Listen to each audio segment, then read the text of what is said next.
করি সেটা হলো পেজ নাম্বার 253 এজিং। হ্যাঁ, চ্যাপ্টার শুরুতেই দেখো একটা লিস্ট আছে যেটাকে বিয়ার্স লিস্ট হিসেবে বলা হয়, বিয়ার্স লিস্ট। আচ্ছা, এই লিস্টটা কি, এটা একটু বড় বিষয় আছে। আসলে যারা বয়স্ক বা এইজড পিপল, হ্যাঁ, তাদের মেটাবলিজম, অ্যাবজর্পশন এগুলা কিন্তু আমাদের ইয়াং বা অ্যাডাল্ট যারা আছে এদের মতো না, এটা একটু ব্যতিক্রম। হ্যাঁ, আর আমরা অলরেডি জানি যে দিন যত যায় ততই আমাদের অর্গানগুলোর তার এফিকেসিটা আস্তে আস্তে কমে, এটাই নর্মাল। এবং যাদের বয়স 65 বা এর বেশি তাদের ক্ষেত্রে তোমার এই বিয়ার্স লিস্টটা খুবই সিরিয়াসলি মেনটেন করা হয়। এবং বিয়ার্স লিস্টে যে ড্রাগগুলা দেয়া আছে, আমরা অলরেডি পড়বো বিয়ার্স লিস্ট সম্পর্কে একটু একটা প্রাইমারি ধারণা দেই। তো এই বিয়ার্স লিস্টে যেই ড্রাগগুলার কথা বলা হয়েছে এগুলা উপকারের চেয়ে অপকার বেশি করে। মানে অবশ্যই এই ড্রাগগুলা উপকার করে, কিন্তু এই ড্রাগগুলা সিনিয়র সিটিজেন বা ওল্ড এজ যারা তাদের ক্ষেত্রে এটা উপকারের চেয়ে অপকারটা বেশি হয়। এই জন্য বিয়ার্স লিস্টে এমন কিছু ড্রাগের নাম উল্লেখ করা হয়েছে যে ড্রাগগুলা যতটুকু পারা যায় অ্যাভয়েড করতে বলা হয় বা অ্যাভয়েড করতেই বলা হয়। কাদের ক্ষেত্রে? যারা 65 প্লাস তাদের ক্ষেত্রে বা সিনিয়র সিটিজেন। কারণ এই ড্রাগগুলা যারা এইজড পিপল তাদেরকে উপকারের চেয়ে অপকার বেশি করে, আর যার ফলে তাদের কি অনেক সময় দেখা যায় যে এই ড্রাগের ফলে তোমার আনকনশাস হয়ে যেতে পারে, ইন্টারনাল ব্লিডিং হইতে পারে, তারপরে কি বলে নরমাল যে কনশাস লেভেল এটা ডিক্রিজ করতে পারে। এইসব কারণে বিয়ার্স লিস্টে সেই রিস্ক গুলা, এই বিয়ার্স লিস্টে এই ড্রাগগুলা দেওয়া হয়েছে যাতে করে এই ড্রাগগুলা অ্যাভয়েড করে এই রিস্ক গুলা কমানো যায়। ঠিক আছে, এখানে বিভিন্ন টাইপের আছে, লাইক অ্যান্টিকোলিনার্জিক আছে, বেনজোডাইজিপিন আছে, এনএসএআইডি, কার্ডিওভাস্কুলার ড্রাগ, হাবিজাবি বহুত কিছু আছে। আর এটার ইম্পর্টেন্সটা কিরকম, যে তোমার বিয়ার্স লিস্টটা কেন আমরা শিখি, মোটামুটি হলো কি, যে যখন প্রায়োরিটি কোশ্চেনে মানে 65 প্লাস যেসব রোগী এদের ক্ষেত্রে যেমন ধরো বয়স হলে কোন ধরনের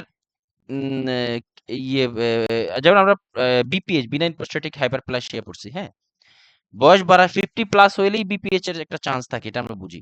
আর কথা হলো বিপিএইচ হয়েছে এমন একটা পেশেন্টকে যদি বিনাড্রিল বা অ্যান্টিকোলিনার্জিক ড্রাগ দেয়, তাদের ক্ষেত্রে বিপিএইচ এর প্রবলেমটা আরো বেশি বেড়ে যাবে না, তাই না? এখন এই যে জিনিসগুলা আমরা এই প্রায়োরিটি কোশ্চেন সলভের সময় এই জিনিসগুলো আমরা আইডেন্টিফাই করতে শিখি বিয়ার্স লিস্ট পড়লে। প্রশ্ন কি কি আছে এটা একটু পরেই জানতে পারবো। তারপরে ধরো এই যে মেডিকেশন সেফটি যদি বলি, যে যেমন গতকালকে লাবণী একটা কথা বলছে যে সে খেয়াল করে নাই, যদিও সেটা সিনিয়র সিটিজেন ছিল না, বাট ডক্টর ভুল করছে কি, তোমার পেনিসিলিন সেন্সিটিভিটি ছিল, সেও ওই ড্রাগ দিয়ে দিছে, ডক্টর লিখে দিছে, লাবণী ওইটা দিয়ে দিছে, সেও খেয়াল করেনি। এটা একটা এরর, যেভাবেই হোক একটা এরর হয়েছে। কিন্তু কথা হইলো আমাদের একজন সেফটি নার্স বা সেফ নার্স হিসেবে এই বিয়ার্স লিস্টটা আমাদের আইডেন্টিফাই করতে শিখায় মেডিকেশন সেফটির ক্ষেত্রে। লাইক অনেক সময় এক্সামের যে কোশ্চেন হয় সেখানে সিনিয়র সিটিজেনের সিনিয়র সিটিজেনদের জন্য বিয়ার্স লিস্টে যে ওষুধগুলো থাকে সেই ওষুধ অনেক সময় দিয়ে দিতে পারে। সেক্ষেত্রে আমরা সেই ওষুধটা প্রোভাইড করব না, আমরা উল্টা ডক্টরকে আরো ওই ড্রাগ সম্পর্কে জানতে চাবো, এটা আদৌ সঠিকভাবে ডক্টর সঠিকভাবে লিখছে কিনা, অথবা কনসাসলি সে লিখছে কিনা এটা ব্যাখ্যা জানতে চাবো। হ্যাঁ, তো এই জিনিসগুলো আমাদের মানে এফিকেসি বা আমাদের কর্মদক্ষতা, অ্যাকুরেসি বাড়ায় হসপিটাল সেটিং এ। তারপরে অনেক সময় দেখা যায় যে ড্রাগ গুলা দেওয়ার ফলে কি কি সাইড এফেক্ট হয় সেগুলো আমরা ইজিলি চিনতে পারি। এবং আরেকটা জিনিস, একটা শর্টে একটা একটা লাইন লিখে নাও, এটাকে বলা, এটা একটা অনেকটা প্রবাদ প্রবচনের মতো বা ফ্রেজের মতো। হ্যাঁ, বয়স্ক ব্যক্তিদের ক্ষেত্রে বা সিনিয়র সিটিজেনদের ক্ষেত্রে ড্রাগ স্টার্টের ক্ষেত্রে লেখা রাখো, start slow and go slow, sorry start low and go slow, লিখে রাখতে পারো।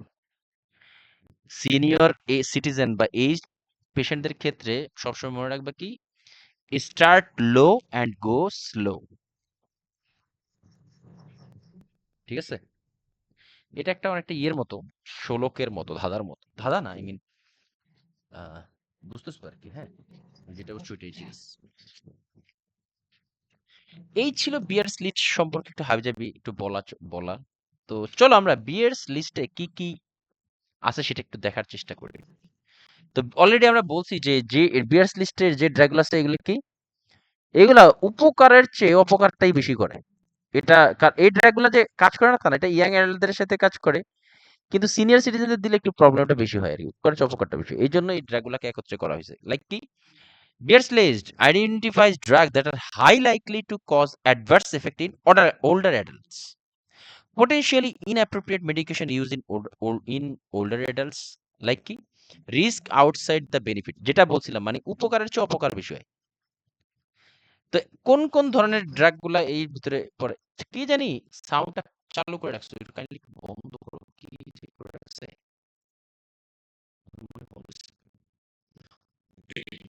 হ্যাঁ, বুঝেছো।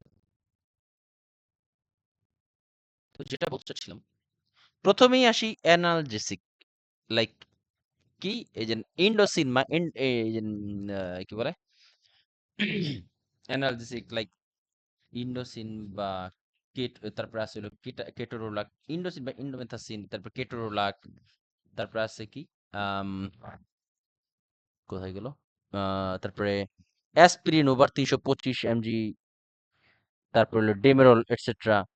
এর ফলে কি হয় এই দেখো, অ্যানালজেসিক মানে কি এনএসএআইডি ড্রাগ না, এই কেটোরোলাক মানে এনএসএআইডি না, তারপরে ইন্ডোমেথাসিন এগুলো সব, অ্যাসপিরিন এগুলো সবই কি তোমার অ্যান্টিকোলিনার্জিক, সরি এনএসএআইডি ড্রাগ, তাই না? কি আমি কি, হ্যাঁ খালি আমি বলতেছি নাকি তোমরাও এগ্রি করো, কোনটা কিছু বলো?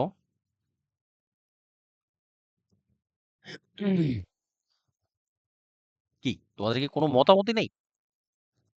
তকির? হ্যাঁ, prostaglandin inhibitors। Yes, prostaglandin inhibitors বা এনএসএআইডি।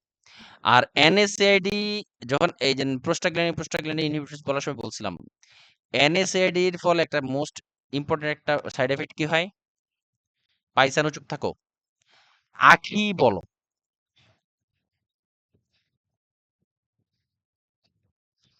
এনএসএআইডির মোস্ট একটা ভাইটাল একটা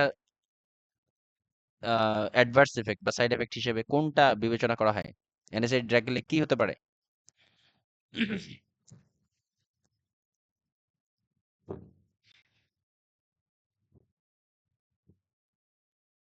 কি আর কি ঘুমায় নাকি? লাবণী? Bleeding risk. বুঝি নাই। Bleeding risk. Very good, bleeding হয়। এই এনএসএআইডি ড্রাগটা যেহেতু তোমার আমরা এই এনএসএআইডি খেলে তোমার পেপটিক আলসার ডিজিজ মানে পাকস্থলীতে তোমার ওই আলসার বা গ্যাস্ট্রিক আলসার হয়, এর ফলে আবার ইন্টারনাল ব্লিডিং হয়, লাইক জিআই ব্লিড হয়। আর এই জন্য এই এনএসএআইডি ড্রাগগুলা আমাদের কি বলে অ্যাভয়েড করতে বলা হয় যতটা পারে। এই জন্যই দেখবা বলে যে ব্যথার ওষুধ বেশি খায়েন না। কিডনির একটা বিষয় আছে যেটা আমরা ভবিষ্যতে আবার জানতে পারবো। এরপর আসে হলো ট্রাইসাইক্লিক অ্যান্টিডিপ্রেসেন্ট, এনএসআইডি তো প্রোস্টাগ্ল্যান্ডিন কমায়। Prostaglandin inhibitors. যার কারণে GI bleeding. GI bleeding, peptic ulcer এগুলো হয়, হ্যাঁ। তারপরে tricyclic antidepressant, like tricyclic antidepressant like imipramine, clomipramine, amitriptyline, এদের কি ধরনের এফেক্ট থাকে? অ্যান্টিকোলিনার্জিক, মনে আছে? এটা স্লাইডেই দেখাইছিলাম। Tricyclic antidepressant. মেন্টাল হেলথের মেডিকেশনটা মজা লাগে। ফার্মাকোলজি। হ্যাঁ, আছে এক একজন যেভাবে এনজয় করে। তাই anticholinergic effect can cause constipation. Anticholinergic means কি, ড্রাই না? তো বয়স হয়েছে তার, এই ড্রাগ খেলে আবার কনস্টিপেশন হয়ে যাবে, ব্লাডিং ভিশন, সেডেশন হয়। আর টিসি অলরেডি আমি জানি। অ্যান্টিসাইকোটিক লাইক হ্যালোপেরিডল, এই হ্যালোপেরিডল খেলে আমাদের কি হয়? আমাদের অর্থোস্ট্যাটিক হাইপোটেনশন, আচ্ছা অর্থোস্ট্যাটিক হাইপোটেনশন হয় এমন কিছু কয়েকটা ড্রাগের নাম আমি সংক্ষেপে লিখে রাখছিলাম, এটা অলরেডি একবার স্লাইডে দিছিলামও। তো লাইক কি বলে কি কি ড্রাগ আছে, লাইক এই যে হ্যালোপেরিডল তো আছেই মানে অ্যান্টিসাইকোটিক ড্রাগ হিসেবে। তারপরে ডায়াবেটিক্স আছে, আলফা ব্লকার, বিটা ব্লকার, তারপর মানে অ্যান্টি হাইপারটেনসিভ হিসেবে মানে আমি এইভাবে বলছিলাম যে বেশিরভাগ most of the anti hypertensive drug একটা কমন সাইড হলো অর্থোস্ট্যাটিক হাইপোটেনশন। তারপর এজিং এর কারণেও কিন্তু তারা পড়ে যেতে পারে। মানে পোস্ট অপারেটিভ পেশেন্টদের ক্ষেত্রেও তোমার অর্থোস্ট্যাটিক হাইপোটেনশন হয়। এগুলা বলেছিলাম। তো লাইক হ্যালোপেরিডল এটার কারণে হতে পারে। তার অ্যান্টিহিস্টামিন লাইক বিনাড্রিল, হাইড্রোক্সিজিন, প্রোমিথাজিন এগুলা হলো অ্যান্টিহিস্টামিন। এদেরও কি থাকে অ্যান্টিকোলিনার্জিক এফেক্ট থাকে। ফলে কি হয় risk of confusion, dry mouth, constipation. Anticholinergic means dry, body dry হয়ে যাবে। মানে কনস্টিপেশন হবে, মুখ শুকিয়ে যাবে, কনফিউশন বাড়বে। এগুলা কনফিউশন সবগুলোতে বাড়ে না, লাইক অ্যান্টিহিস্টামিন একটু হয় এই। তারপর অ্যান্টিএমেটিক অ্যান্টিএমেটিক ড্রাগে কি হয় অ্যান্টিএমেটিক ড্রাগ লাইক বমির ওষুধ, হ্যাঁ, লাইক মেটোক্লোরপ্রামাইড। এটার এটার আরেকটা এটার একটা মোস্ট ইম্পর্টেন্ট একটা রিস্ক ফ্যাক্টর হলো কি এক্সট্রা পিরামিডাল সাইড এফেক্ট। মনে আছে এক্সট্রা পিরামিডাল সাইড এফেক্ট হিসেবে কি? কে বলতে পারবে এক্সট্রা পিরামিডাল সাইড এফেক্টটা কি সংক্ষেপে? লাইন টু লাইন বলতে হবে না, জাস্ট তুই একটা শব্দে ডিসক্রাইব যদি করা যায়। পার্কিনসন সিনড্রোম আর কি। হ্যাঁ, মানে পার্কিনসন লাইক ডোপামিন সিনড্রোম। বেশি দিলে।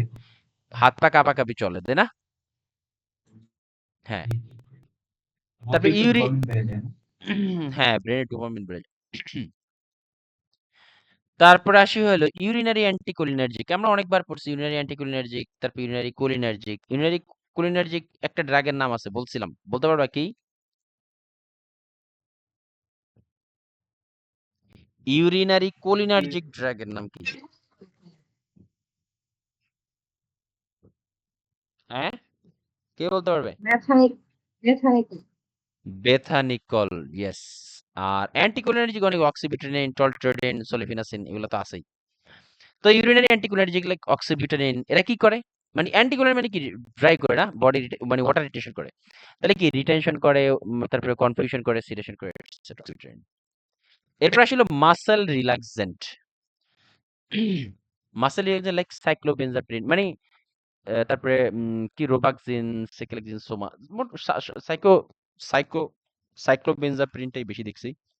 এদেরও কি হয় অ্যান্টিকোলিনার্জিক এফেক্ট থাকে, সিডেশন থাকে এটসেট্রা।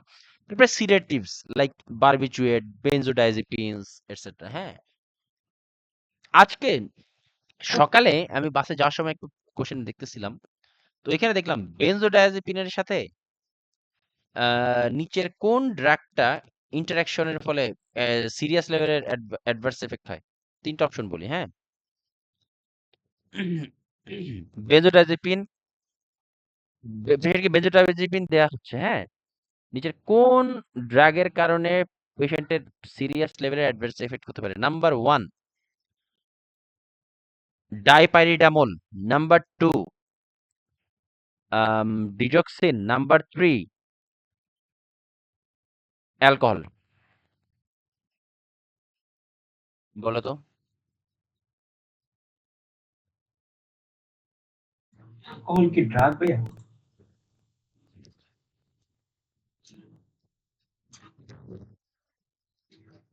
নিচের আবার বলেন। আচ্ছা আবার বলি, নিচের কোন অপশনের সাথে বেনজোডাইজিপিন সিরিয়াসলি অ্যাডভার্স এফেক্ট তৈরি করে? বেনজোডাইজিপিনের সাথে কোন? এক নাম্বার হলো ডেজক্সিন, 2 নাম্বার ডাইপাইরিডামল, 3 নাম্বার অ্যালকোহল। ভাইয়া ভাইয়া হতে পারে, কারণ ওইটা হচ্ছে সিএনএস ডিপ্রেসেন্ট তো। দুইটাই সিরিয়াস ডিপ্রেশন, অ্যালকোহল ও বেনজোডাইজিপিন বেশি effect আচ্ছা করে। আচ্ছা, হ্যাঁ, আর তাহলে টক্সিসিটি হয়ে যাবে। কোনটাতে বেশি? আমি জিজ্ঞাসা করছি যে কোনটা মোস্ট।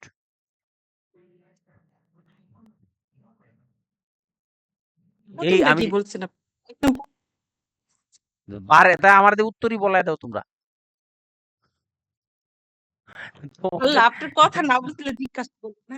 আচ্ছা আমি আগে বলে দেই, বুঝতেছি। আমি এই শব্দটা প্রথম এর আগেও অপশন বলছিলাম। This. at any form at any form অ্যালকোহলের সাথে অন্য কোনো drug absolutely contraindicated at any form। আমি এটা যদি ঠিকই বলেই তো দেই, আছে, আমাদেরটা তো ঠিক। না না আমিও তো বলিনি, তোমাদের অ্যালকোহলের তো সাথে বলেছি। দেয় না। at any form অ্যালকোহল কোনো ড্রাগের সাথে যাবে মানেই রিস্কি। এটা সিরিয়াস লেভেলের হাইপোটেনশন করে, হ্যাঁ, সিএনএস ডিপ্রেশন করে, ঠিক আছে। ডিজক্সিন কিন্তু সিএনএস ডিপ্রেসেন্ট না, মাথায় রাখো। না ডিজেক্সিন না, ডিজেক্সিন তো আগেই বাদ, আমি প্রথমটা চিন্তাছিলাম না, হ্যাঁ প্রথমটা আগে। আচ্ছা, তো এরপর আসলে জাস্ট একটু দেখলাম আর কি, অনেকদিন পরে ইয়েটা পাইছি, কারণ একটা কোশ্চেন তো একরকম হবে না, কত রকম টাইপের ঘুরে পেঁচায় দেয় এই জন্য। তো যাই হোক, এক এক কথার ভিতরে এক কথা। তো এবার আসলে হিপ্রোটেক্স বা সেডেটিভস, ও এইটা বলতে যাইতে আসছিল, লাইক বারবিচুয়েটস, বেনজোডাইজিপিনস, এটা কি করে? সিডেশন মানে serious depression, increase risk of cognitive impairment, delirium ঘটায় এটসেট্রা। তারপরে রিস্ক অফ ফলও তো হতে পারে, তাই না? কারণ এগুলো সিরিয়াস ডিপ্রেশন ড্রাগ, এটা হতে পারে। তারপরে হলো অপয়েডস, মানে যারা ঘুম তৈরি করে, like high risk of serious depression বা রিস্ক অফ ফলসও হতে পারে। তারপরে sliding scale insulin, high risk of hypoglycaemia, এইসব এগুলা ঘটায়। তারপরে আসছে কি সালফোনাইলেরিয়াস, অনেকবার বলছিলাম।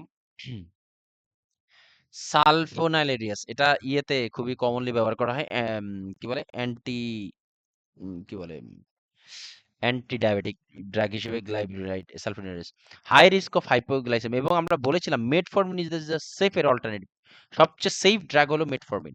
আর মেটফরমিনের সাথে মেটফরমিনের খেলে একটা প্রবলেম হয়, কি প্রবলেম হয়? কোনো অপশন যদি না দিতে চাই, কেউ যদি বলতে পারো। ল্যাকটিক অ্যাসিড, ল্যাকটিক অ্যাসিডোসিস, হ্যাঁ ভেরি গুড, ল্যাকটিক অ্যাসিডোসিস। যে অনেকের হয়তোবা মনে আসতেছে যাইতেছে, তারা মাঝে মাঝে একটু এন্ডোক্রিনোলজি একটু জাস্ট ফাওবশাস একটু দেখা যায়, কাজে দিবে, এটাও কাজে দেয়। ওই দিন সাদিয়ার সাথে কথা বলতেছিলাম, ওর ইয়েটা দেখলাম, যদি আমি ওর মধ্যে এত পরিশ্রম করিনি, ও প্রত্যেকটা জিনিস আলাদা আলাদা করে লিখছে, যেগুলা ক্লাসে বলছে এগুলা ও কোশ্চেনে পাইছে। আবার ও কিছু কিছু যত কোশ্চেন প্র্যাকটিস করার সময় আবার কিছু কিছু জিনিস আননোন মনে হচ্ছে ওটা লিখে রাখছে। এটা তোমাদের ইচ্ছা, যে তোমাদের নোট যে 100% করতেই হবে এমন লিখে কোনো কথা রাখছে নাই। ভাইয়া? হ্যাঁ, খাতায় লিখছে না শীটে লিখছে? খাতায় লিখে তো রাখছে, খাতায়? হ্যাঁ খাতায় লিখছে। তবে আমি এনকারেজ করি প্রত্যেকে যখন শীটে নিজেরটা লেখে? নিজে লেখে না, ওটা বেশি কাজে দেয়। যাই হোক, তারপর আসলে অ্যান্টি হাইপারটেনসিভ, মানে আমরা অলরেডি জানি অ্যান্টি হাইপারটেনসিভ এর মেইন প্রবলেম কি? অর্থোস্ট্যাটিক হাইপোটেনশন বা ব্র্যাডিকার্ডিয়া হবেই এর বেশিরভাগ ইয়েতে। তো ডায়াটিক্স কি? Lasix, like orthostatic hypotension. তারপর আলফা ব্লকার লাইক জোসিন, সকল জোসিন হলো আলফা ব্লকার। অর্থোস্ট্যাটিক হাইপোটেনশনের রিস্ক অফ ফল তো এমনি হবে। তারপর central alpha blockers like clonidine, bradycardia and orthostatic hypotension. এই ড্রাগগুলো মোটামুটি এভারেজ লিস্টে পাওয়া যায়। আর এগুলা কেন বলে? কারণ এর উপর চোখ করে বেশি করে। এগুলা আসলে মেইন পড়ে। এই যে আমরা এখানে বিভিন্ন সিস্টেমে বিভিন্ন রকমের ফিজিক্যাল চেঞ্জ হয়, এবং সেই রিলেটেড কি কি আমরা মানে কি বলে নার্সিং ম্যানেজমেন্ট করতে পারি। যেমন কেউ পড়ে যাওয়ার চান্স আছে, তাহলে আমরা কি পড়ে যাওয়ার প্রিভেনশন করলেই তো হয়ে যাবে, তাই না? এরকম এই জিনিসগুলো আমরা যেন একটু মাথায় রাখি। হ্যাঁ, সেই বিষয়ে আমরা একটু কথাবার্তা বলবো এবং দ্রুত যাবো, এটা বেশি একদিনেই শেষ হয়ে যায় এটা। এরপর ইনশাল্লাহ তারপরেই আমরা কিছু সময় থাকবো, এটা সেই ক্ষেত্রে আমরা একটু জেনিটো ইউরিনারি কিছু কোশ্চেন প্র্যাকটিস করবো আজকে। এবার আসি হলো সাইট, মানে চোখে কি কি প্রবলেম হয় এইজিং এ? প্রিবায়োস্পিয়া, প্রিবায়োস্পিয়া মানে হলো সরি প্রেসবায়োপিয়া, প্রেসবায়োপিয়া মানে হলো দূরের জিনিস বা ফার সাইটনেস বলে এটাকে। মানে মানে দূরের জিনিস ঠিকমতো দেখতে পায় না, এটাকে বলে ফার সাইটনেস। সরি, কাছের জিনিস দেখতে পায় না, ফার সাইটনেস বা প্রেসবায়োপিয়া। প্রেস মিন্স কিন্তু এল্ডারলি, জানো? PRES, এটা হলো একটা term. Press, press means elderly. Decreased peripheral vision, এখন দূরের জিনিসও দেখতে পারে না, আই মিন লাইক গ্লুকোমা হয়, ছানি পড়ে চোখের, তাই না? ছানি পড়ে কিন্তু, হ্যাঁ। তবে ব্লাড ভিশন, ব্লাড ভিশন হলো যারা নিউরোতে ছিল তাদের জন্য, তারা এগুলো জানোই, যে পেরিফেরাল ভিশন মিন্স গ্লুকোমা হয়, ব্লাড ভিশন মানে ক্যাটারাক্ট হয়। The loss of central vision মানে মাঝখানে মানে একটা ইয়ে মাঝখান থেকে দেখতে পারে না, সেটা হলো লস অফ সেন্ট্রাল ভিশন, এটা হলো বলা ম্যাকুলার ডিজেনারেশন হয়। আহ,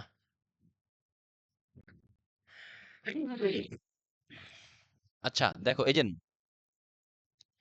ডিক্রিজ পেরিফেরাল ভিশন, এটা গ্লুকোমাতে দেখা যায়, হ্যাঁ। এটা হলো গ্লুকোমার ভিশন, ডিক্রিজ পেরিফেরাল ভিশন, পেরিফেরালতে দেখতে পারে না। ক্যাটারাক্ট ভিশন হলো ফগি, ক্যাটারাক্ট ভিশন কিন্তু ফগি ভিশন বা ব্লার্ড ভিশন, বুঝছো? এটা এই কোশ্চেনে এটা যারা নিউরো তো এখনো অনেকেই পাওয়া নাই, অনেক বেশিরভাগই লাবণী পাইছিলা নিউরো? লাস্টের দিকে। অল্প একটু পাইছো না, সমস্যা নেই, এটা আবার তো বড় চ্যাপ্টার তো শেষই, একটাই বাকি আছে এনক্লেসের জন্য, সেটা হলো ম্যাটারনিটি। এই লেভেলের বড় আর নেই, বাকি সবগুলা বেশি দিন লাগে না। আর ক্যাটারাক্ট হলো ফগি ভিশন, বুঝছো, বা ব্লাড ভিশনও বলা হয়। কোশ্চেনে হয় ফগি দিবে নাহলে ব্লাড দিবে, দুইটার একটা দিবে। ক্যাটারাক্ট এরকম হয়, এটা তো আমরা জানি, যে ছানি পড়ে চোখে বয়স হলে। তাহলে ম্যাকুলার ডিজেনারেশন হলো লস অফ সেন্ট্রাল ভিশন, মানে মাঝখানে দেখা বন্ধ হয়ে যায়, আশেপাশে দেখতে পারে বাট মাঝখানে কি অবজেক্টটা কি ওটা বুঝতে পারে না, এটাকে বলে macular degeneration, loss of central vision এটাকে বলা হয়। হ্যাঁ, এই প্রবলেম গুলো হয়। আর আচ্ছা, এই রেটিনাল ডিটাচমেন্ট যদিও এটা আঘাতের জনিত কারণে হয়, রেটিনাল ডিটাচমেন্ট হয় হলো কার্টেন, কি বলে, চোখের সামনে পর্দার মতো দেখায়। আচ্ছা, এটা আরেকটা স্পেসিফিক একটা শব্দ বলে, আমার এক্স্যাক্টলি মনে আসতেছে না। কার্টেন অন দি ভিশন, বা কি বলে, স্ট্রিং লাইক হ্যাঙ্গিং, চুলের মতো কি জানি চোখের উপরে দেখা যায়, চুলের মতো বা সুতার মতো কি একটা ঝুলতেছে এরকম দেখায়, যেটা রেটিনাল ডিটাচমেন্ট হলে এরকম ভীষণ হয়। আমার মামার হয়েছে এরকম, তার চোখের ইয়েতে কার্ড একটা পর্দা বা সে চুল চুল দেখতে অল টাইম, কিন্তু আমাদের জানাই নাই, আমাদের বলেও নাই, বাট আলটিমেটলি রেটিনাল ডিটাচমেন্ট হয়ে গেছে, এখন একটা চোখ গেছে গা পার্মানেন্ট। এই রেটিনাল ডিটাচমেন্ট হয়, এটা মূলত আঘাতজনিত কারণে হইতে পারে। হ্যাঁ, পড়ে গিয়ে চোখে বাড়ি গেছে, তখন দেখা যায় যে এরকম রেটিনাল ডিটাচমেন্ট হইতে পারে।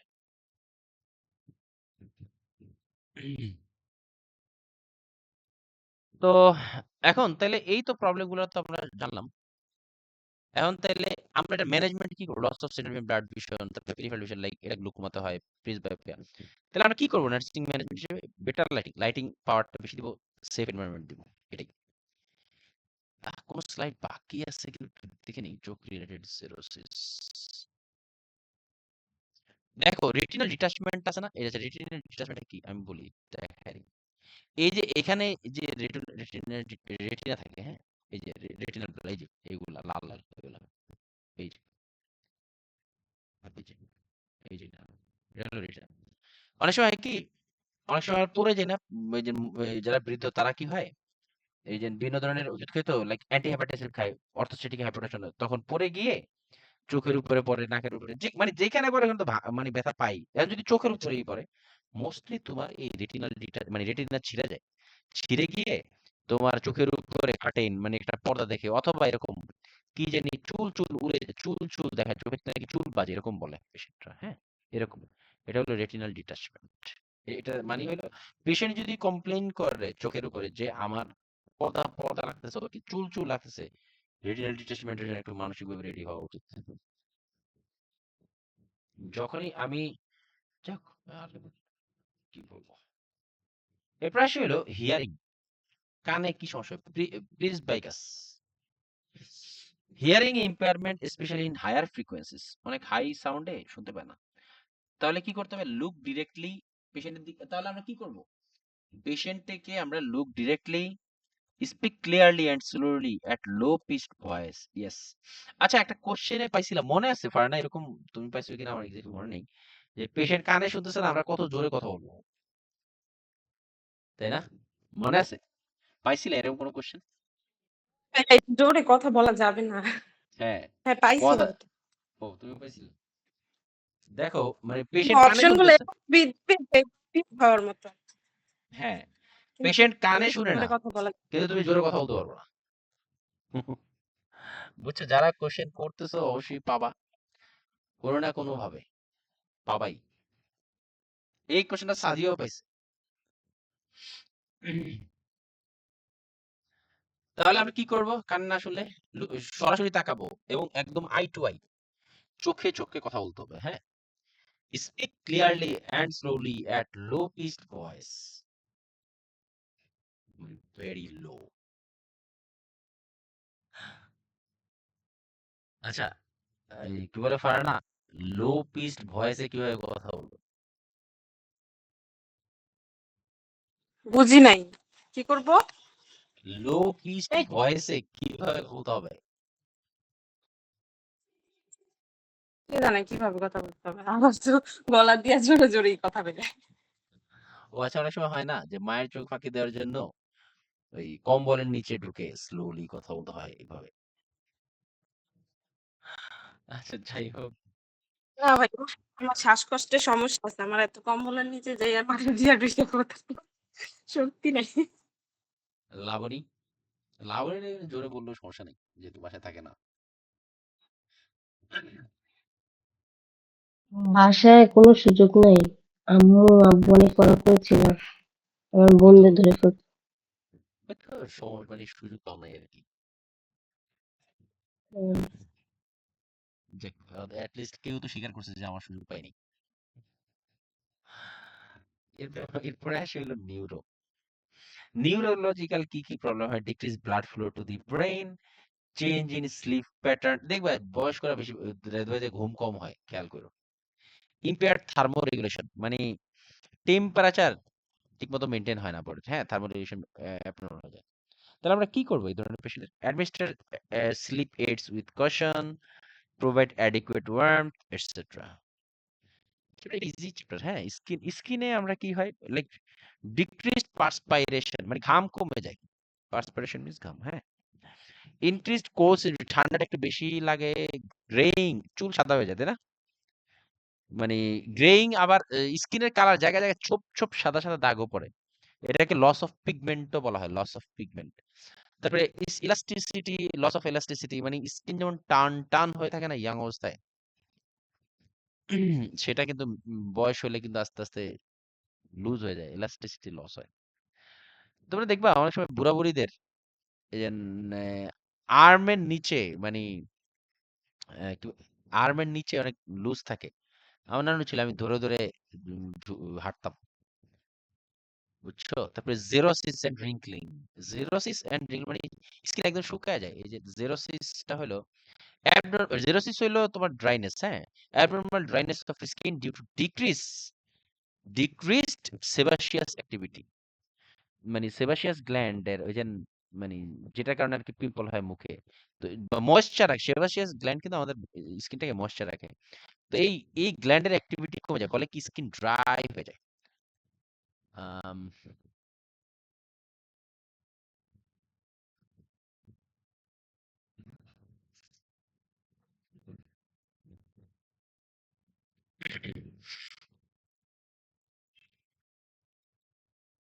তারপর আসি হলো রিঙ্কলিং। রিঙ্কেল তো বুঝো, ভাঁজ পড়ে, চামড়ায় ভাঁজ পড়ে যায়, তাই না? যেটার জন্য কত মেয়েরা এখন, মানে সরি মেয়েরা না তো মহিলারা কত রকম বোটক্স মোটক্স সে মারে। তারপর আসি হলো আম, তাহলে এটা আমরা কি করব এই স্কিন প্রবলেম হলে? Protect skin from trauma, avoid exposure to sun, like ওই যে ছাতা ব্যবহার করতে হতে পারে। তারপর এক ধরনের হাত মোজা পাওয়া যায়, মানে এক্সপোজার যেই সাইটগুলো এগুলাকে ঢেকে রাখতে হবে। Decrease frequency of complete bath, lower bath temperature 200 to 105 degree Fahrenheit. আচ্ছা, এখানে একটা জিনিস বলি, স্লাইডটা যেহেতু আসে, parchment like skin of post maturity. আচ্ছা, আমরা তো জানি যে অলরেডি শিখলাম যে মানে মানে সিনিয়র সিটিজেনদের ক্ষেত্রে জেরোসিস হয়, মানে স্কিন ড্রাই হয়ে যায়, তাই না? এখন কথা হলো, বাচ্চা যখন মানে মানে হাইপার কি বলে, মানে বেশি, মানে 40 উইকস অ্যাবভ হয়ে যায় বাচ্চা যখন, ফিটাস যখন মানে পেটের ভিতরে থাকে, তখন এটা যদি 42 উইকস, হ্যাঁ 42 উইকস। হ্যাঁ অ্যাবভ 42 উইকস বা 42 উইকস থেকে কাউন্ট করা হয়। 42 সপ্তাহ, মোটামুটি 42 সপ্তাহ থেকে শুরু করে এর অ্যাবভ হয়ে যাওয়া শুরু করে, তখন বাচ্চা বা সন্তান তোমার এর চামড়া মানে পিলিং হয়ে আসে, এটাকে বলে পার্চমেন্ট লাইক স্কিন। এটা পড়ছো ইয়ে ডেলিভারির পরে বাচ্চার শরীরে যদি এরকম মানে মনে হয় যে চামড়া ছিলে ছিলে আসতেছে, এই তো কি পড়ছিলা ম্যাটারনিটিতে? না ভাইয়া। কিন্তু কালকে আমি এটা পড়ছিলাম, ওই যে মোলার প্রেগন্যান্সি পড়ছি, কিন্তু আপনার ওই ও যে টার্ম পুরাটা পড়ো নাই ম্যাটারনিটি? না না পুরোটা পড়া হয়নি। ও আচ্ছা আচ্ছা, আমি তো এটা ভাবছি এটা যে তুমি তো আছে এটা আসে। Main skin. হ্যাঁ হ্যাঁ, এটা কিন্তু আসে কোশ্চেনে। হ্যাঁ, যে যখন এরকম দেখো পার্চমেন্ট লাইক স্কিন বা peeling of skin after delivery, এটা কিন্তু তোমার পোস্ট ম্যাচুরিটি ইন্ডিকেট করে। মানে মনে হয় যে চামড়া ছিলে ছিলে আসতেছে বেবির। ঠিক আছে, এটার মানে কি? এটার মানে হলো বাচ্চার বেশি বয়স হয়ে গেছে, মানে পেটের ভিতরে বেশি দিন ছিল, বেশি বেশি সময় হয়ে গেলে যা হয় আর কি। আহ, এটা কিন্তু ইম্পর্টেন্ট। হ্যাঁ, আসে, যদিও ম্যাটারনিটি পড়া বলে দিলাম চান্সে। এবার আসলে মাস্কুলোস্কেলেটাল সিস্টেমে কি প্রবলেম হয়? স্টিফ জয়েন্ট, জয়েন্ট শক্ত হয়ে যায়, আর্থ্রাইটিস হয়, মানে জয়েন্টে ইনফ্লামেশন হলে আর্থ্রাইটিস বা ইয়ে হয়, কি বলে, ইনফ্লামেশন হয়। তারপরে অস্টিওপোরোসিস হতে পারে, হাই রিস্ক অফ ফল। তো আচ্ছা, আর্থ্রাইটিস হলে মানে এদের সবচেয়ে বেস্ট এক্সারসাইজ হলো সুইমিং, বিশেষ করে সুইমিং ভেরি গুড এক্সারসাইজ। হ্যাঁ, আরে ও তো বলেই দিছি, হুইচ ইজ বেটার। ও না, বলো তো, এখানে এখানে একটা প্রশ্ন আছে। হ্যাঁ, which is better to prevent osteoporosis? দেখি ফারহানা চুপ থাকো, ফারহানা, আখি, পাইছান, এর তিনজন চুপ থাকো, বাকিরা দেখি বলো তো।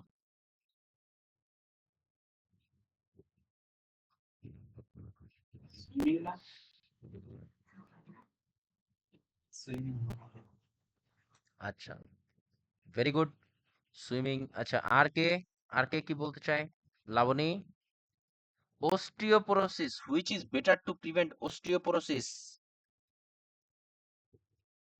মাস্কুলোস্কেলেটাল মানে যারা সিনিয়র সিটিজেন তাদের কিন্তু বোনস অস্টিওপোরোসিস হয়। হ্যাঁ, সেই ক্ষেত্রে নিচের কোন এক্সারসাইজটা সব মানে বেস্ট, মানে কোন এক্সারসাইজটা ফলে এই অস্টিওপোরোসিসটা একটু ডিলে হয় বা প্রিভেন্ট করা যায়?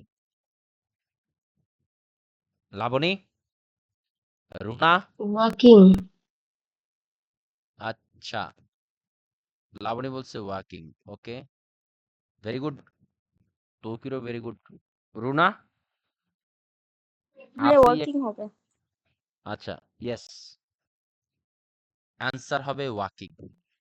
অস্টিওপোরোসিসে সবচেয়ে বেস্ট এক্সারসাইজ হলো ওয়াকিং বা ওয়েট বিয়ারিং এক্সারসাইজ। এই ওয়েট বিয়ারিং এক্সারসাইজ গুলা অস্টিওপোরোসিসের জন্য খুবই কাজে দেয়। হ্যাঁ, এই জন্য দেখবা গ্রাম অঞ্চলে যেসব মহিলারা হাঁটা চলা বেশি করে বা কন্টিনিউয়াসলি হাঁটার উপরে থাকে বা যাদের এই হাঁটার অভ্যাস থাকে, তাদের পড়ে যাওয়ার চেয়ে ঢাকায় সামান্য একটুতে পড়ে যাওয়ার, আই মিন শহর অঞ্চলে যেখানে হাঁটা চলার জায়গা কম, সহজেই হাড় ভেঙে যায়। অলরেডি বলছি এর আগেও, হয়তো বা মনে নাই অনেকের। তো যেটা বলতে চাচ্ছিলাম, জয়েন্ট স্টিফনেস, আর্থ্রাইটিস, এটা তো আমরা বুঝি যে, এবং আর্থ্রাইটিসের জন্য swimming is the best exercise. আর্থ্রাইটিসের জন্য সুইমিং, আর অস্টিওপোরোসিসের জন্য ওয়েট বিয়ারিং এক্সারসাইজ। মনে পড়ছে এবার তৌকির, নাকি মনে জোরে। আসতেছে? সমস্যা নেই, বাট শুনতে থাকো। হ্যাঁ, আর হাই রিস্ক অফ ফল, এগুলা হওয়ার চান্স থাকে।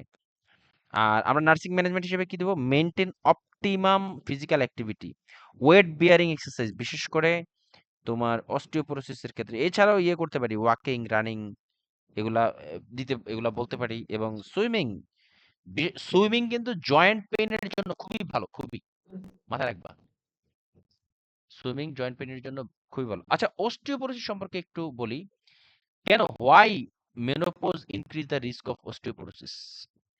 কেন মেনোপজ হলে মহিলাদের অস্টিওপোরোসিস রিস্ক বেড়ে যায়? কারণ ক্যালসিয়াম অ্যাবজর্পশন এবং এটা ইউটিলাইজ যে হয় বডিতে, এটার জন্য এস্ট্রোজেন প্রয়োজন। আর মেনোপজ হলে কি এস্ট্রোজেন পরিমাণ কমে যায় না? আর অস্টিওপোরোসিস মূলত দুই টাইপের হয়। একটা হলো আম, কি বলে, পোস্ট মেনোপোজাল বা এস্ট্রোজেনিক কারণে, আরেকটা হলো রেনাল ফেলিওরের কারণে। ঠিক আছে, দুই কারণে অস্টিওপোরোসিস হতে পারে। প্রথমটা হলো post menopausal, due to decrease oestrogen. Oestrogen কমে গেলে অস্টিওপোরোসিস হয়? কারণ এস্ট্রোজেন কিন্তু কমে গেলে ক্যালসিয়াম অ্যাবজর্পশন এবং ইউটিলাইজ হতে পারে না। আর ক্যালসিয়াম প্রয়োজন কিসের? বোনসের। এখন এস্ট্রোজেন কম মানে কি ক্যালসিয়াম অ্যাবজর্পশন হচ্ছে না, আর ক্যালসিয়াম অবজর্পশন হচ্ছে না মানে কি বোনস ক্যালসিয়াম পাচ্ছে না, ফলে কি হয়, bones is getting poor and poor, মানে বোনস এর ভিতরে গর্ত গর্ত হতে থাকে, ফাঁকা ফাঁকা হয়ে যেতে থাকে। ছবি আছে দেখি নাই? এটা এর আগেও বলছিলাম কিন্তু অনেকবার, তাও আজকে আবার বলি। তো এস্ট্রোজেন কমে গেলে কি হয়, ক্যালসিয়াম অ্যাবজর্পশন হয় না, ইউটিলাইজ হয় না। আর ক্যালসিয়াম অ্যাবজর্পশন না হইলে ভিটামিন ডি অ্যাবজর্পশন বেড়ে যায়। এটার সাথে কে কে একমত? না,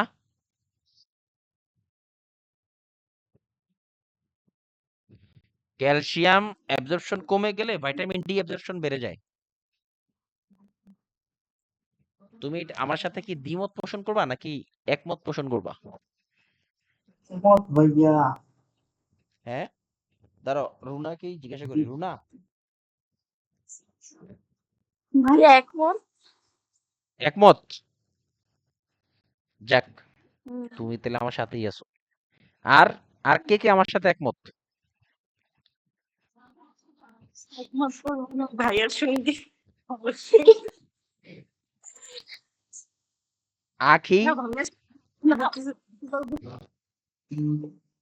আখি, আখি কি আমার সাথে Yes, একমত? আখি কি আমার সাথে একমত থাকতে চাও? আপনার মতামতটা যেন কি ছিল ভাইয়া? আগেরটাই ছিল।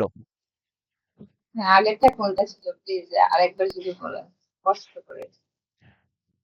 মানে আমি বলতে চাচ্ছি, এই যে বয়স্ক লোকদের যখন ক্যালসিয়াম কমে যায় শরীরে, হ্যাঁ, ক্যালসিয়াম যখন কমে যায় তাদের ভিটামিন ডি অ্যাবজর্পশন বেড়ে যায়। না এটা আমার সাথে একমত কি না?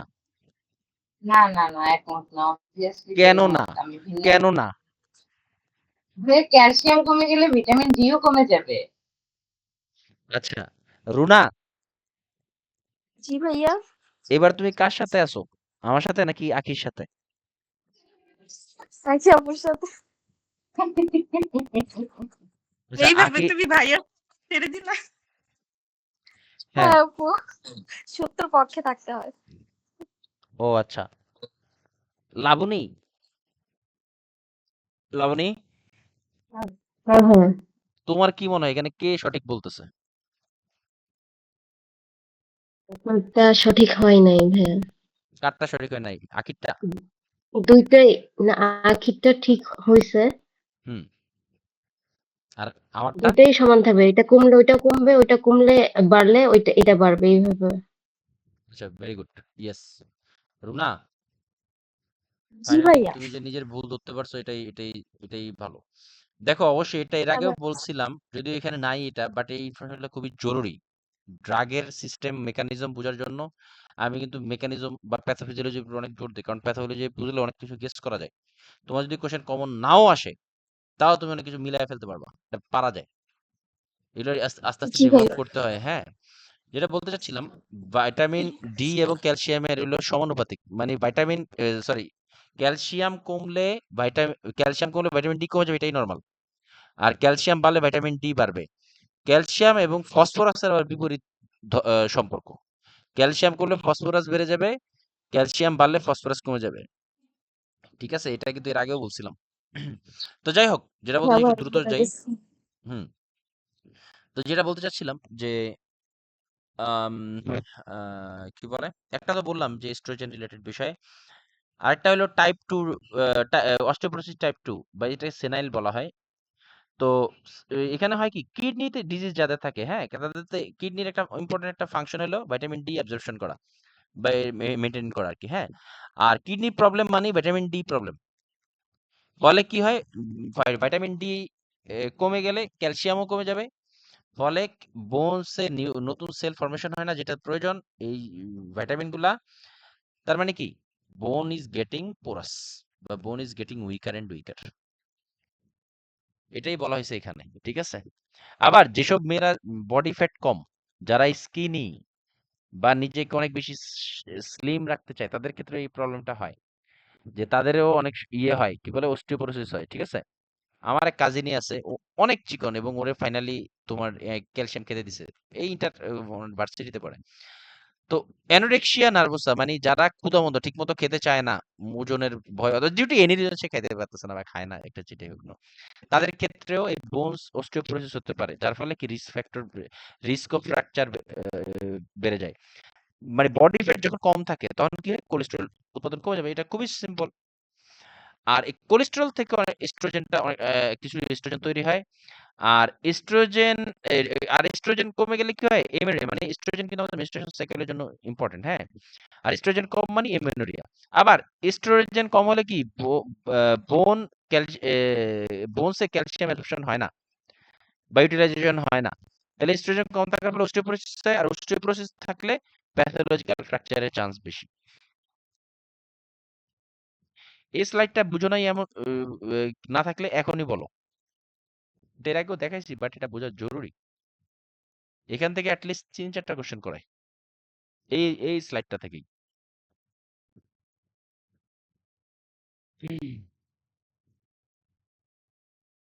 এবার আসি হলো কার্ডিও, অলরেডি হয়ে গেছে, তার মানে আমরা কি করব, যে ওয়েট বিয়ারিং এক্সারসাইজ ফর কাদের জন্য, অস্টিওপোরোসিস, ঠিক আছে। আর ইয়ে করব কিসের জন্য, সুইমিং, রাইডিং, বিশেষ করে swimming is the best exercise for arthritis, কোশ্চেনে পাইছি আমি। এবারে আসি কার্ডিওভাস্কুলার কি প্রবলেম, অ্যাথেরোস্ক্লেরোসিস। অ্যাথেরোস্ক্লেরোসিস মানে কি, হার্ডেনিং অফ দি ব্লাড ভেসেলটা শক্ত হয়ে যায়। এবং আচ্ছা, কিন্তু আমাদের বয়স বাড়ার সাথে সাথে একটু এসেনশিয়াল হাইপারটেনশন মনে আছে, এসেনশিয়াল হাইপারটেনশন কি, মানে বয়স বাড়লে একটু বিপি বাড়বেই, এটাই নরমাল, এটা হলো এসেনশিয়াল হাইপারটেনশন, হ্যাঁ। তো arteriosclerosis means hardening of the blood vessel, decrease cardiac output, increase systolic blood pressure এবং অর্থোস্ট্যাটিক হাইপোটেনশন হয়।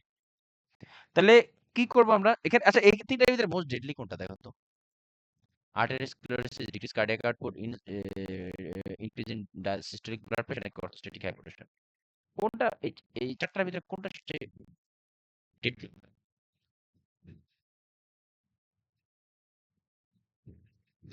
অর্থোস্ট্যাটিক হাইপোটেনশন, কারণ রিস্ক অফ ফল থাকে, হ্যাঁ, অর্থোস্ট্যাটিক হাইপোটেনশন থাকবে। তো তাহলে কি করবে, আমরা অর্থোস্ট্যাটিক হাইপোটেনশন থাকলে instruct to change position slowly, ঠিক আছে। আচ্ছা আরেকটা জিনিস অলরেডি এখানে একটু লিখে রাখতে পারো, যে কি কি কন্ডিশনে তোমার এই অর্থোস্ট্যাটিক হাইপোটেনশন হয়। ফার্স্টেই লেখো এজিং, তারপর পোস্ট অপারেটিভ পেশেন্ট, দেখি এটা কি আছে এখানে, আমি লিখে রাখছি, এই ও আছে তো, এই যে conditions or drug causing orthostatic hypotension বা পোস্টুরাল হাইপোটেনশন।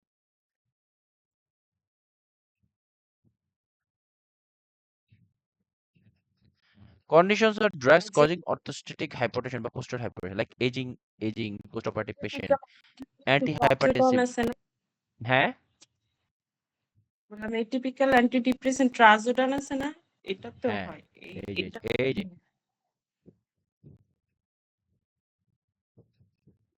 হ্যাঁ, এটা কোশ্চেন পাইছি, হ্যাঁ দেখছেন এদিকে কি করি আল্লাহ।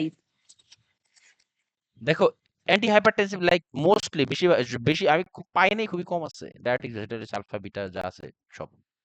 Drug with anticholinergic effect like tricyclic antidepressant, antipsychotic, trazodone, atypical antidepressant, trazodone. Narcotics like morphine, baclofen, levodopa. এটাই অ্যান্টিডিপ্রেসেন্ট অনেকগুলো আছে তাই না, টিসিএ, এসএসআরআই, এমএওআই, এসএনআরআই। আচ্ছা এখানে কোন তারপর এটিপিক্যাল আছে, কোনটার সাথে আদার্স অ্যান্টিডিপ্রেসেন্ট মিশানো যাবে না, এটা পাইসানু, ফারহানা, আখি বাদ দাও, বাকিদের একটু জিজ্ঞাসা করি। সবাই পাইছো, রুনা পাইছে, রুনা মনে হয় পাইনি, রুনা না হলো শুনো, তাহলে ফারহানা বলো তো কোনটা, MMYS monoamine মোনোঅ্যামাইন, মোনোঅ্যামাইন অক্সিডেজ ইনহিবিটরস। এই এমএও এর সাথে কোনোভাবেই যেন আদার্স অ্যান্টিডিপ্রেসেন্ট না মিশে, মাথায় রাখতে হবে। আচ্ছা যদি মিশাইতে হয় তাহলে কি করবো আমরা, 20 উইক কি বলে 2 উইক গ্যাপ দিব। মাঝখানে 2 মানে উইক গ্যাপ 14 থাকবে, হ্যাঁ? আচ্ছা, অনেক বেশি এক্সপ্লেইন এর দিকে যাইতেছি। আরেকটু ফাস্ট যাইতে হবে। তাহলে আচ্ছা, মনিটরিং অর্থোস্ট্যাটিক হাইপোটেনশন আমরা কিভাবে দেখব? বিপি ইন ইচ পজিশন, মানে শুয়ে, বসে এবং দাঁড়িয়ে 3 ভাবেই আমরা প্রেশার মাপবো, এবং এই মেপে এদের ভিতরে পার্থক্য কতটুকু হয় এটার উপর ভিত্তি করে কিন্তু আমরা অর্থোস্ট্যাটিক হাইপোটেনশন মাপি, বুঝতে পারি, হ্যাঁ? BP in each position like lying, sitting, standing should be obtained after maintaining position for 2 minutes. মানে প্রত্যেকটা পজিশনে 2 মিনিট করে থাকবে এবং তখন করবে, মানে বিপি মাপবে। With changing position if systolic blood pressure drops equal to বা মানে 20 বা তার বেশি যদি মানে বাড়ে, সরি 20 বা তার বেশি বাড়ে এবং সরি কি বলতেছি, পারবে না। মানে কমে, যদি পজিশন চেঞ্জের সাথে সাথে, মানে শোয়ার থেকে বসা বা বসার থেকে দাঁড়ানো, এরকম পজিশন চেঞ্জের সময় যদি এই সিস্টোলিক ব্লাড প্রেশার 20 বা তার বেশি কমে এবং ডায়াস্টোলিক ব্লাড প্রেশার 10 বা তার বেশি কমে, অথবা হার্ট রেট যদি 20 বা তার বেশি বাড়ে, তাহলে এটাকে বলা হয় অর্থোস্ট্যাটিক হাইপোটেনশন, এবং the assessment should be discontinued and patient should be ব্রট back to recommend position to ensure safety. এরকম হলে পেশেন্টকে অবশ্যই তার আগের পজিশনে ফিরে নিতে হবে টু সেভ দ্য পেশেন্ট, মানে নাহলে পড়ে গিয়ে আঘাত পাওয়ার chances. The nurse cannot delegate orthostatic blood pressure measurement to the UAP. Nurse কখনোই তার এই টাস্ক অর্থোস্ট্যাটিক অ্যাসেসমেন্টটা ইউএপি দিয়ে করাবে না, যদিও ইউএপি যে কোনো স্টেবল পেশেন্টের বিপি মাপতে পারে, বাট অর্থোস্ট্যাটিক পেশেন্ট কিন্তু মানে স্টেবল পেশেন্ট না। Nursing assessment and judgment are required during client position change, assess for dizziness, weakness, lightheadedness, feeling faint, sudden pallor, etc. Orthostatic vital signs indication. Orthostatic vital signs may be indicated to evaluate patients who are at risk for hypovolemia, vomiting, diarrhea, vomiting, bleeding, etc., have had syncope or near syncope, or are at high risk of fall. Main problem এখানে risk of falls, orthostatic. A significant change in vital signs with a change in position also signals increased risk of falls, যেটা বলছিলাম। orthostatic main প্রবলেমটা হলো পড়ে গেলে আর massive লেভেলের injury হয়, এই জন্য। পোস্টাল হাইপোটেনশনের সাথে ট্যাকিকার্ডিয়ার একটা বিষয়, এটাকে সংক্ষেপে পটস বলে, pots syndrome. Postural orthostatic tachycardia syndrome বা POTS. This syndrome is usually triggered when a person stands up after lying down. শোয়া থেকে দাঁড়াতে গেলেই তখন এটা আমার শ্বশুরের ইয়েস দেখলাম। It most commonly affects women between the ages of 15 and 50. Symptoms include lightheadedness, fainting, and rapid heartbeat, which are relieved by lying down again. Management key: extra salt to the diet, increasing fluids, and taking medications can help the disorder. এবার আসি হলো অনেকগুলো cardiovascular বিষয় বলছি, এবার respiratory সিস্টেমে reduced vital capacity, মানে যে পরিমাণ লাংসের ক্যাপাসিটি সেটা কমে যায়, এটাই স্বাভাবিক। রিডিউসড কফ, তারপর হলো impaired pulmonary circulation, increase risk of pneumonia, এবং এদের হলে আমরা কি করবো? Nursing implication, annual flu vaccine এবং pneumococcal vaccine for those above 65 years old. Yes. আচ্ছা ফারহানা বলো তো, যে আর কোন কন্ডিশনে নিউমোকক্কাল ভ্যাকসিন দেওয়া হয়? ইমিউনোসাপ্রেসিভ পেশেন্টের। আর বাচ্চাদের কি এটা হয়? ফ্লু ভ্যাকসিন হ্যাঁ বাচ্চাদের দেয়, ওই যে 30 আছে কি বলে 13 যেটা ওইটা দেয় হচ্ছে বাচ্চাদের, জি, মোস্টলি very good. বাচ্চাদের হচ্ছে 13, যারা হচ্ছে 65 ইয়ার্স এর তাদের হচ্ছে 23 যেটা ওইটা দেয়। জি। আচ্ছা এটা একটু পরে, ফারহানা যেটা বললো এটা এই যে এখানেই আছে, হ্যাঁ একটু পরে জানতে পারবা। আচ্ছা, এই পিসিভি বা নিউমোকক্কাল ভ্যাকসিন কাদেরকে দেওয়া হয়? Indications for pneumococcal vaccine other than for elderly or young children, like immunosuppressed, post splenectomy, chronic disease like diabetes mellitus, hypertension, alcoholic patient, liver disease, এদের ক্ষেত্রেও এই পিসিবি বা নিউমোকক্কাল ভ্যাকসিন দেওয়া হয়। আর নিউমোকক্কাল ভ্যাকসিনের দুইটা ভ্যারিয়েন্ট আছে, একটা হলো PCV13, PCV23।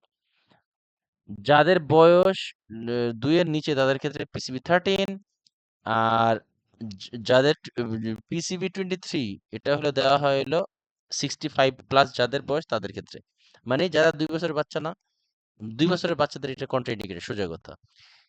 First dose at least 5 years after the last pneumococcal vaccine। কিন্তু ভাইয়া একটা কথা বলি, এই যে 13 যেটা, এটা কিন্তু হচ্ছে বাচ্চাদের দেয় ঠিক আছে, কিন্তু এটা বড়দের জন্য কিন্তু কন্ট্রাইন্ডিকেটেড হ্যাঁ, না। কিছু কিছু রাইট, ক্ষেত্রে বড়দেরও দেয়। ইয়েস, এটা তুমি কোশ্চেনে একদিন আমাকে বলছিলে, আরো মনে হয় লাস্ট আর কয়েক মাস আগে। হ্যাঁ, এটা কন্ট্রাইন্ডিকেটেড না কিন্তু, তবে 23টা কন্ট্রাইন্ডিকেটেড, এটা 65 নিচে দেওয়া যাবে না।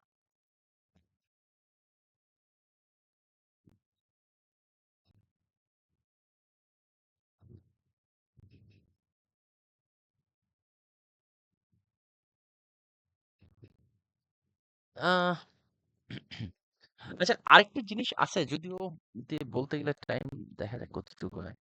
আচ্ছা, পোস্ট স্প্লিনেক্টমি পেশেন্টের দেওয়া হয়, এটা কেন দেওয়া হয় জানো? স্প্লিন কিন্তু আমাদের রেটিকুলো এন্ডোথেলিয়াল সিস্টেমের একটা অংশ, আরইএস, এটাকে আরইএস বলে। কেন স্প্লিনে দেওয়া হয়? রেটিকুলো এন্ডিয়াল সিস্টেম 3টা অর্গান নিয়ে করতে, একটা হলো স্প্লিন, লিভার আর একটা লিম্ফ নোডস। এই এদের ক্ষেত্রে আম, আরেকটু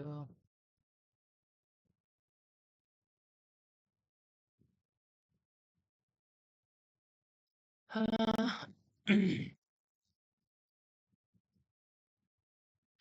আচ্ছা, আরেকটা জিনিস হলো যে ইমিউনোসাপ্রেস অলরেডি বলছি কিন্তু, হ্যাঁ, ইমিউনোসাপ্রেসিভ পেশেন্টদের ক্ষেত্রে যারা যেসব পেশেন্টদের ইমিউনোসাপ্রেসিভ বা যাদের আচ্ছা, কোন ইমিউনোসাপ্রেসিভ ড্রাগ দেওয়া হয় কোন ধরনের পেশেন্টদের ক্ষেত্রে বলো তো? দুই একটা উদাহরণ দাও তো, তকির, তারপরে লাবণী বলবা। এই যে যারা অর্গান হচ্ছে রিজেকশন, কিডনি ট্রান্সপ্লান্ট, পেশেন্ট, তারপরে হচ্ছে ট্রান্সপ্ল্যান্ট যাদের করে তাদের। হ্যাঁ, তারপরে অটো ইমিউন ডিজিজ যারা তাদের, হ্যাঁ। তো আমরা এটা অলরেডি এর সিনড্রোম। আগেও বলছি, আশা করি এটা পারো তোমরা, যে যাদের ইমিউনোসাপ্রেসিভ থাকে তাদের কিন্তু লাইভ ভ্যাকসিন দেওয়া যায় না। আর লাইভ ভ্যাকসিন কি কি, এই লিস্টটা মাথায় রাখবে, এটা আসলে কোনো ইয়ে পাই নাই আমি, কোনো মনে রাখার মতো সিস্টেম আমার জানা নেই। লাইক এমএমআর, ভ্যারিসেল্লা, ফ্লু, বিশেষ করে নাজাল স্প্রেটা দেওয়া যাবে না, হ্যাঁ, নাজাল স্প্রেটা দেওয়া যাবে না, ফ্লু নাজাল স্প্রেটা দেওয়া যাবে না। তারপরে জোস্টার, রোটারিক্স, এরা হইলো লাইভ ভ্যাকসিন, হ্যাঁ। এটা আসে কিন্তু, এই যে এটা আমি পাইছি অনেক জায়গায়। ফ্লু যদি আইএম দেওয়া হয় তাহলে ওকে, আর যদি নাজাল স্প্রে হয় তাহলে কিন্তু দেওয়া যাবে না। এইটা দিয়ে কনফিউশনে ফালায় ফ্লু ভ্যাকসিনটা। এইগুলো হলো লাইভ ভ্যাকসিন, যারা দেওয়া যাবে না ইমিউনোসাপ্রেসিভ পেশেন্টদের ক্ষেত্রে।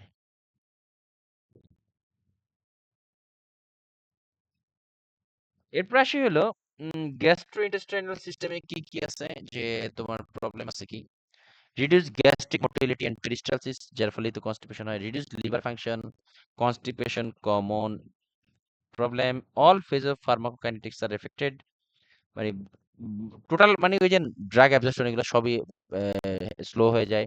তাহলে কি আমরা increase fluids and food high in fibre দেখবা, এই জন্যই কিন্তু এলার্জিদের কনস্টিপেশন বেশি, হাই ফাইবার ডায়েট খাইতে বলা হয়, যেটা ইউরিনারি থেকে kidney function decrease, frequency, urgency, stress, এগুলা স্ট্রেস ইনকন্টিনেন্স, ডায়সুরিয়া এবং ইউটিআই হওয়ার চান্স বেশি বেড়ে যায়, increase risk of drug toxicity because of reduce renal excretion, কারণ কিডনি কম কাজ করে বডিতে, এই জন্য সহজেই কোনো একটা কিছু বের হইতে চায় না। তারপরে আমরা যতটুকু পারি ক্যাথেটারাইজেশন অ্যাভয়েড করতে হবে, হ্যাঁ, টু প্রিভেন্ট দি ইউটিআই। আসলে স্ট্রেস ইনকন্টিনেন্স সময় নাই, না ভাই, ভাইয়া কি চলো ব্রেক নেই, 10 মিনিট 10 মিনিট only।